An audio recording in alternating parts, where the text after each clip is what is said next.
Mesdames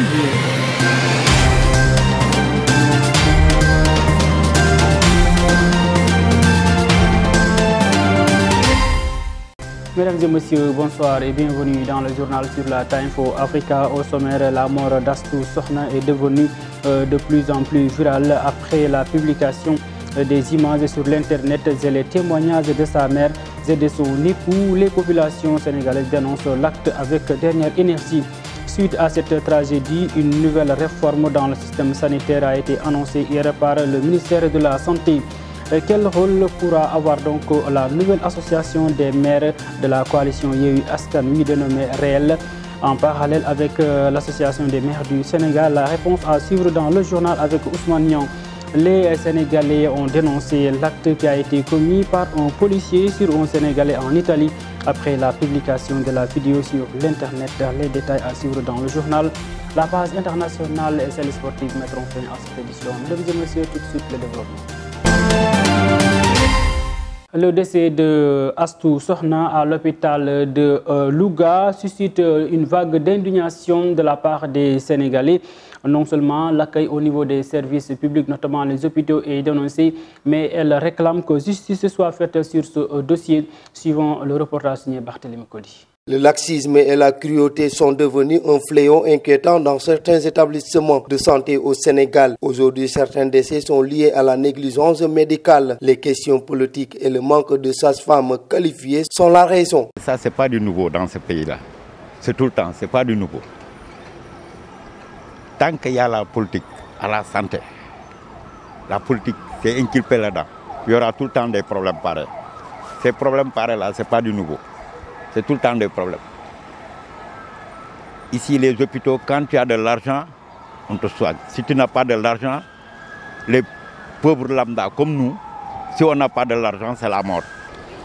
Il y a des sages-femmes qui sont recrutées par l'État. Maintenant, on prend des bénévoles, des femmes de ménage, des gens gourgourous qui sont dans les hôpitaux. On les apprend à faire comment les seringues. Après, ils laissent ça, eux, ils vont dans les cliniques. Mais tu crois que c'est sérieux? C'est pas sérieux. À l'heure actuelle, il est inconcevable de voir une femme mourir en donnant la vie, selon ce citoyen. C'est très dommage d'apprendre ce que je suis en train d'entendre, que actuellement, dans ce siècle présent, qu'il y ait encore des femmes qui meurent tout simplement parce qu'elles donnent la vie. C'est très triste et c'est un lourd dommage pour la famille de cette personne qui vient de quitter le monde. Alors je disais que ça tombe bien parce que moi je suis un acteur chevronné dans le développement et responsable d'une organisation non gouvernementale. En venant passer ici, je ne savais pas que vous allez m'interviewer. Et donc j'ai un domaine d'activité qui s'appelle la santé dans mon organisation et nous nous occupons de ce genre de situation. Donc c'est inconcevable et il faut tout simplement que les responsabilités soient situées. Toutefois, il exige, au-delà de l'émotion, qu'une enquête soit ouverte et les responsabilités situées et sanctionner les coupables. Ici en Afrique, c'est vraiment le laisser aller. Donc dans presque tout ce que les gens font, c'est ce que j'entends souvent, le gaoul. C'est un mot qui n'a pas de sens. Il faut qu'on supprime ce mot-là dans le vocabulaire parce que ça encourage justement ces genres de situations qui arrivent que malheureusement, voilà, la vie continue. Mais cette personne est partie, c'est une mère de famille et elle a laissé aussi derrière elle des personnes. Je suis vraiment navré pour cela. Ce n'est pas la première fois qu'une femme meurt en donnant la vie au Sénégal. La question de l'accueil en milieu hospitalier et la prise en charge médicale dans nos structures sanitaires se pose encore. Une situation qui n'a trop duré au Sénégal, où l'impunité semble érigée en or, en règle d'or. La direction générale de l'hôpital Sakhir Mbaye de Louga, dirigée par Amadou Gueye Diouf, a tenu hier un point de presse pour donner sa version des faits. Regret et compassion population. C'est ce qui a animé M. Gueye et son équipe qui sont prêts à répondre à toute décision de la part du ministre de la Santé. Et plus d'éclaircissements avec Souleymane Sokhna. Face à la presse, ce mardi 11 avril, la direction de l'hôpital Amadou Sakhir Mbaye de Louga, sous la direction de Amadou Gueye Diouf, déplore le regard de l'actualité regrettée du décès de la dame Astou Sokhna dans la maternité de cet hôpital. Au regard de l'actualité regrettée de la dame Astou Sokhna, ici même dans la maternité de l'hôpital. Nous commencerons d'abord par regretter ce décès. Nous sommes en plein mois de Ramadan et comme vous le savez, tous les personnels soignants essaient de prendre en charge les patients et les blessés quand ils en ont besoin. Cependant, le directeur Amadou Gueye Diouf ajoute qu'il exprime leur compassion à l'égard de toutes les populations de Louga.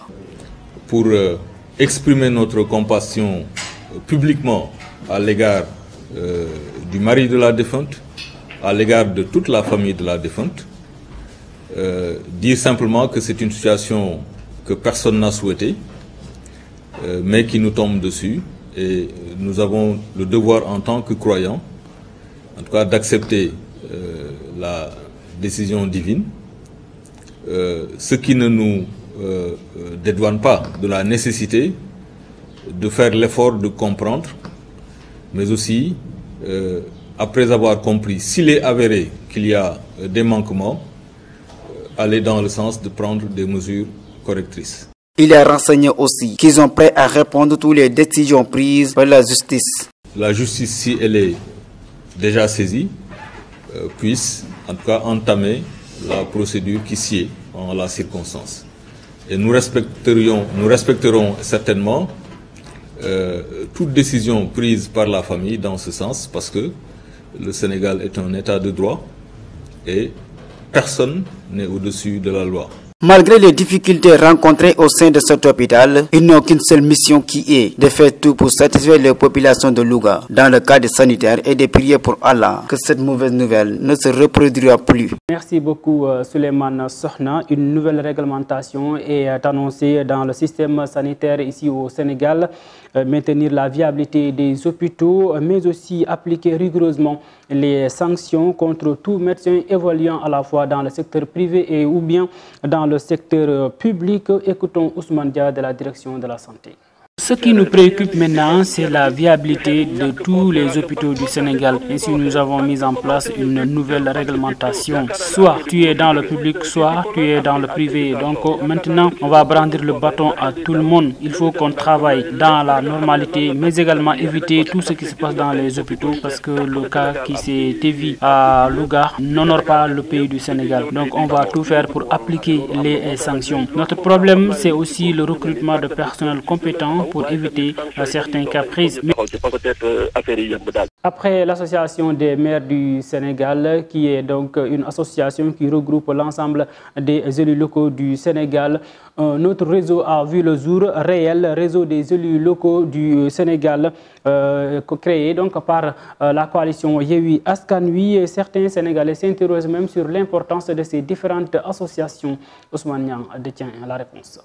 L'association des maires du Sénégal, c'est l'association qui regroupe tous les maires du Sénégal. Elle est créée en 1958. Elle s'investit dans les missions essentielles, développement et le renforcement de capacités de ses membres pour faire des communes collectives territoriales. Il a la vocation de jouer un rôle de diffuser de la culture de partenariat entre les différentes communes du Sénégal en tant qu'espace de dialogue et de concertation. L'association des maires du Sénégal soutient toute initiative visant à renforcer les relations entre les communes sénégalaises et les partenaires au développement. La MS, l'association des maires, a pour but aussi de resserrer les liens entre les communes du Sénégal, de favoriser l'échange, la diffusion des informations et la bonne pratique entre la commune. Une autre association des maires de l'opposition en parallèle, dénommée Réseau des élus locaux du Sénégal. Pourquoi cette association? Deux associations dans un même pays. Est-ce que c'est de bonne guerre, mais si l'on se fie à l'un des membres de Yewwi Askan Wi, un membre aussi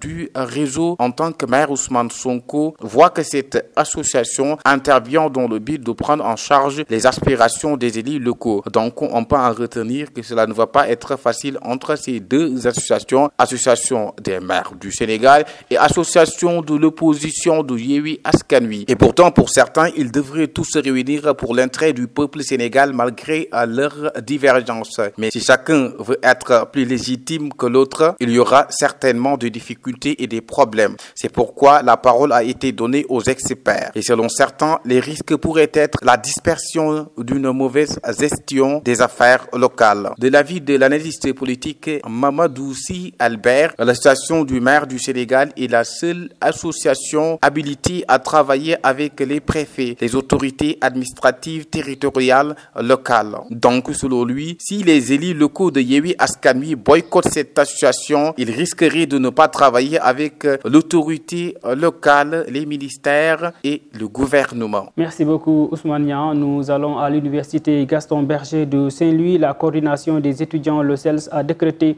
un mot d'ordre de 72 heures de cessation de toute activité pédagogique, 72 heures sans ticket et 3 mois de non-paiement de l'hébergement à compter de ce mois d'avril. Selon le président de la coordination Ousmane Gueye, les étudiants dénoncent entre autres le non-respect des paiements des bourses, le non-respect des engagements pris par les autorités de l'université et le mutisme des autorités administratives sur l'insécurité au sein du campus social ainsi que le manque d'eau. La vidéo est devenue virale dans les réseaux sociaux. Un commerçant sénégalais torturé par un policier en Italie. Cet acte est non seulement déploré par certains Sénégalais, mais il réclame que justice soit faite et que les Sénégalais de l'extérieur soient protégés. Suivant la réaction de certains Sénégalais dans le micro-trottoir réalisé par Elisabeth Thiel.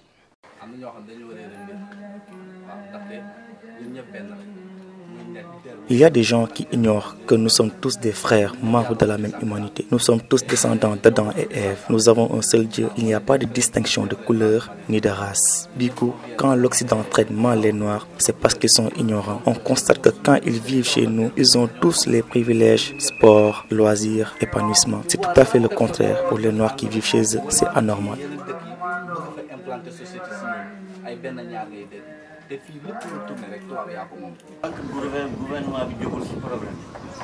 Tant que le gouvernement ne met pas la main dans la pâte, cette situation ne changera pas. Les autorités font aucun effort pour soutenir les Sénégalais de la diaspora.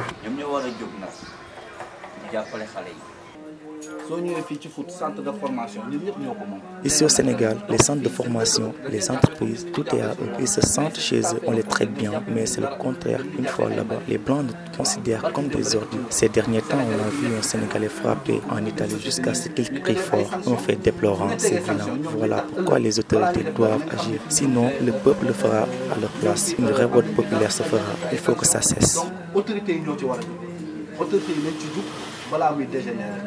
Elisabeth, merci beaucoup. L'accident qui s'est produit au niveau du pont de Mbaling sur la route de Joal et qui avait fait 5 morts connaît son épilogue.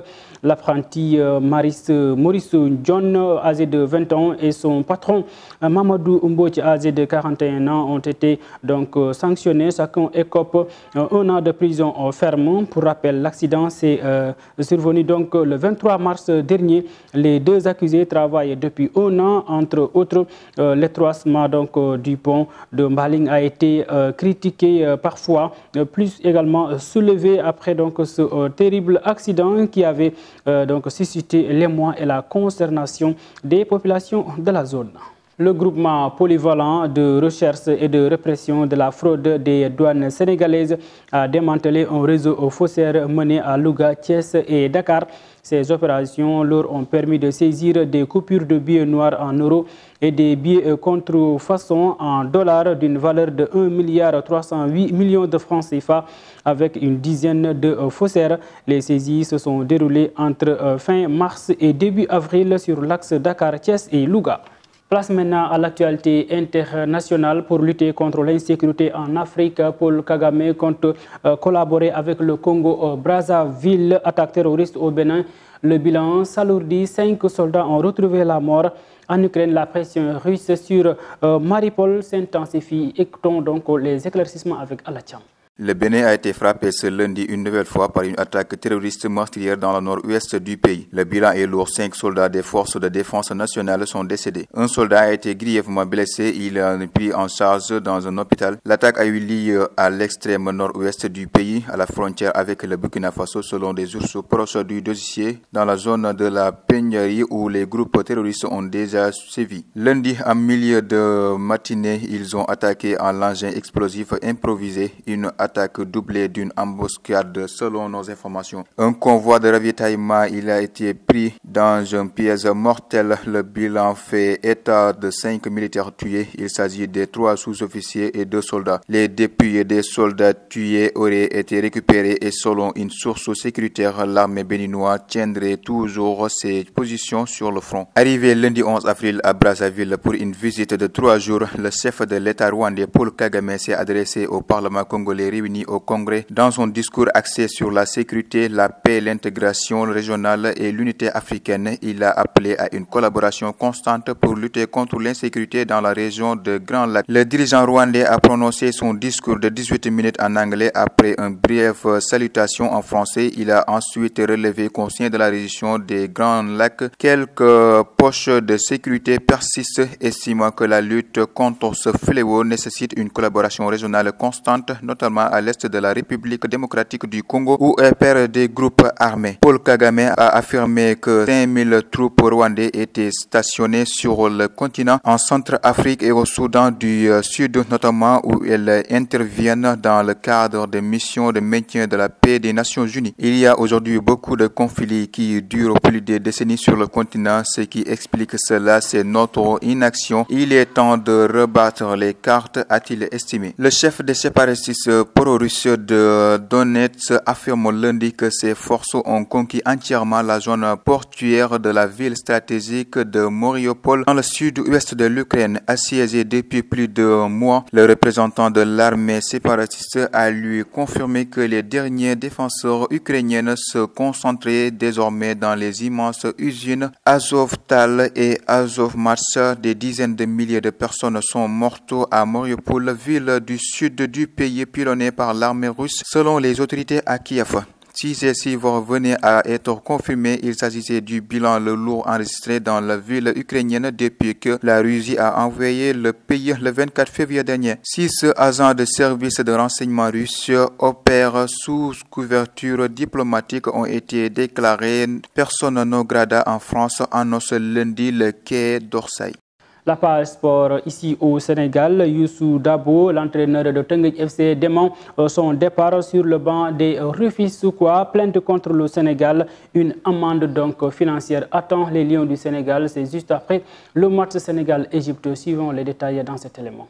La page sportive avec le cas de l'entraîneur du Teungueth FC, Youssou Dabo, qui a démenti lundi les informations de presse faisant état de sa démission de ce club fagnon de Rufisque dimanche à l'issue de la défaite 1-2 de Teungueth FC face à Ndiambour de Louga. Des médias sénégalais ont rapporté que Dabo, champion du Sénégal avec son club, a parlé de sa démission à ses joueurs. Ce n'est pas le cas. Je continue le travail avec l'ambition de terminer la saison la plus haute possible, a réagi le technicien donc de Teungueth au micro de l'agence sénégalaise de presse. L'équipe de Teungueth FC, compte tenu du nombre d'équipes la devançant en tête du classement, ne peut pas dire qu'elle va jouer le titre, mais on va jouer pour terminer la saison le plus haut possible, a souligné le jeune technicien. À 9 journées de la fin de la saison, Teungueth FC occupe la 9e place du championnat avec 20 points au compteur, soit 12 points derrière le leader, le Casa Sport de Ziguinchor. Les équipes nationales masculines U17 et U20 joueront leur tournoi de qualification en phase de finale de la Coupe d'Afrique des Nations de leur catégorie respectivement au Cap-Vert et en Mauritanie. D'après le directeur des compétitions de la zone ouest, le Cap-Vert va abriter probablement en juin le tournoi zonal cadet qualificatif à la CAN, a dit Abdoulaye Sey, indiquant que les dates précises seront communiquées après les missions de prospection. Pour rappel, la zone ouest qui compte 9 pays tiendra son tournoi de qualification pour les U20 en Mauritanie, ajoute le responsable de la zone. Les chose bouge sur la plainte de l'Égypte contre le Sénégal. La commission d'éthique de la FIFA a demandé officiellement les enregistrements vidéo du match qui a opposé le Sénégal à l'Égypte pour le compte de la seconde manche des qualifications de la prochaine édition de la Coupe du Monde Qatar 2022. Luttons le quotidien de ce jour. Selon la presse égyptienne, cette demande auprès de la société chargée de filmer le match intervient dans le cadre des investigations supplémentaires entreprises par l'instance mondiale suite à la plainte déposée par la Fédération égyptienne de football. Si aucun montant n'a pour le moment été avancé, il faudrait s'attendre à une forte amende. En guise d'exemple, la Fédération anglaise avait été sanctionnée pour ses supporters par l'UEFA en juillet dernier lors de la demi-finale de l'Euro contre le Danemark pour l'usage de lasers et fumigènes, comme ce fut le cas lors du match retour entre le Sénégal et l'Égypte au stade Abdoulaye Wade à Diamniadio. L'instance fédérale devrait écoper d'une amende avoisinant les 30 000 €, soit près de 20 millions de francs CFA. À cela, il faut ajouter les perturbations durant l'hymne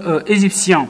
Mesdames et messieurs, c'est la fin de ce journal. Merci de l'avoir suivi. On vous donne rendez-vous demain sur la Time for Africa. Bonsoir.